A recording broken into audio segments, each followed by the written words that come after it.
पाण्यासाठी निवडणुकीवर बहिष्कार, जतमध्ये सर्वपक्षीय बैठकीत नेत्यांचा इशारा.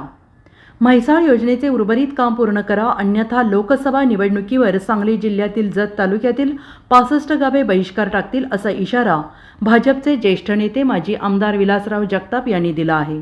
विस्तारित म्हैसाळ योजनेसंदर्भात मंगळवारी जगताप यांच्या अध्यक्षतेखाली सर्वपक्षीय बैठक झाली.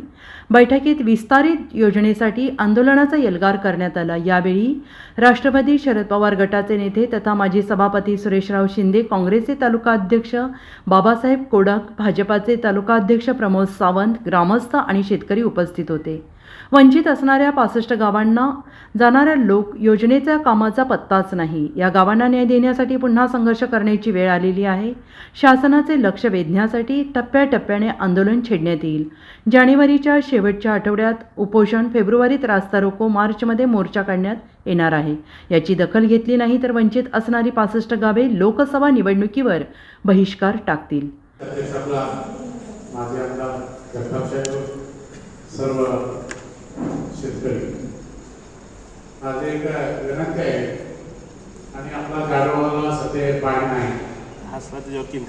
ते गाडो मंगळगड आणि जत हद्दीमध्ये बॉर्डरमध्ये एक कॅलन मंगळगड हद्दीमध्ये जात आहे.